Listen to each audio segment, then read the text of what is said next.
अस्सलामुअलैकुम। मेरा नाम मोहम्मद नवीद है और मैं आपको आज इस लेक्चर में MS एक्सेस पढ़ाऊँगा। MS एक्सेस क्या है, क्यों इस्तेमाल होता है, आज हम इस लेक्चर के अंदर देखेंगे। तो सबसे पहले हम बात कर लेते हैं MS एक्सेस क्यों इस्तेमाल होता है और क्या है। MS एक्सेस इस्तेमाल होता है डेटा को मैनेज करने के लिए, यानी कि अगर आपके पास बहुत सारा डेटा हो और अगर आप ये चाहते हैं कि वो डेटा को एक सॉफ्टवेयर में मैं रखूं और एक बहुत अच्छी तरीके से संभाल के रखूं, उसको मैनेज कर सकूं, जब भी मुझे कोई चीज़ चाहिए हो मैं आराम से निकाल सकूं उस डेटा से, तो आपके लिए MS एक्सेस बहुत ही अच्छा है।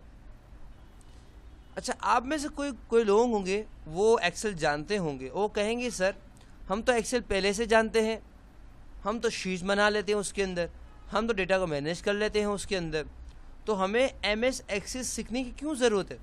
हमें तो कोई सीखने की ज़रूरत है ही नहीं। देखिए, एक्सेल की भी एक लिमिटेशन है। जैसे कि एक बाइक होती है, तो बाइक की भी एक लिमिटेशन है ना।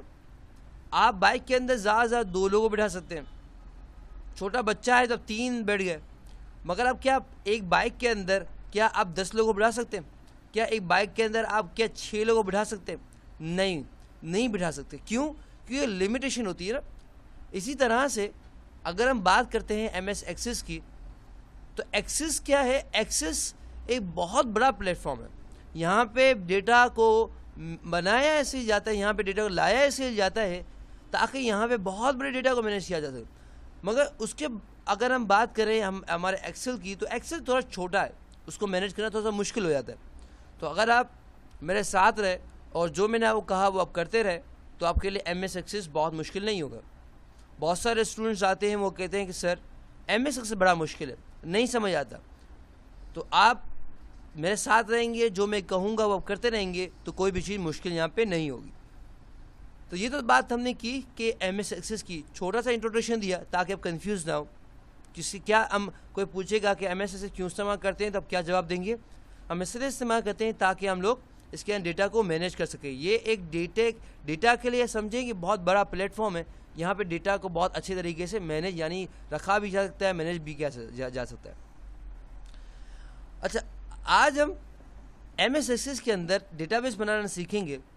तो डेटाबेस बनाने के लिए मेरे पास आप देख सकते हैं 2 ऑप्शन आए हुए। एक दुनिया टाइप ये आप देख रहे हैं बना हुआ है, और एक था ये बना हुआ है।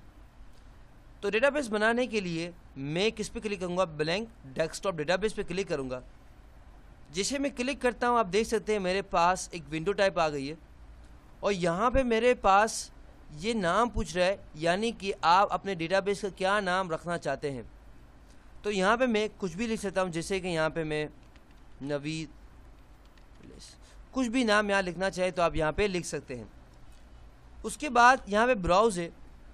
क्या इसका मतलब है? Browse for a location to put your database, यानी कि अगर आप अपने डेटाबेस को यानी MS एक्सेस की फ़ाइल को अगर आप डेस्कटॉप पे रखना चाहते हैं, C ड्राइव में, E ड्राइव में, USB में, कहीं पे भी सेव करना चाहते हैं, तो उसका लोकेशन दे दें। जैसे कि मुझे अगर फॉर एग्जाम्पल D में करना है, इसको क्लिक करूँगा, उसको ओके कर दूँगा, और कहीं भी मैं जाना रखना होगा तो मैं ओके कर दूँगा, तो ये वहीं पर सेव होगा। मगर मुझे चेंज नहीं करना, तो मैं चेंज नहीं कर रहा। जब आप नाम दे देंगे और लोकेशन को आप लोकेशन से आप कहेंगे यस यही मेरी लोकेशन है, जब आपने सारा ये काम कर लिया, उसके बाद आपको क्लिक करना है क्रिएट पे। और जैसे आप क्रिएट पे क्लिक करेंगे, आप देखेंगे कि आप एक नई दुनिया में आ गए, और ये दुनिया किसकी है? MS एक्सेस की दुनिया है। MS एक्सेस की हम देख रहे हैं कि हमारे पास थोड़ी बहुत आपको ऑप्शन वो नज़र आएंगे जो MS ऑफिस में इस्तेमाल होते हैं। अगर आप में से कोई नहीं जानता MS ऑफिस, कोई मसला नहीं, यानी MS वर्ड, एक्सेल, पावर पर नहीं जाता, कोई मसला नहीं। इंशाल्लाह हम लोग एक एक चीज़ पे जाएंगे और एक एक चीज़ को सही तरीके से समझेंगे।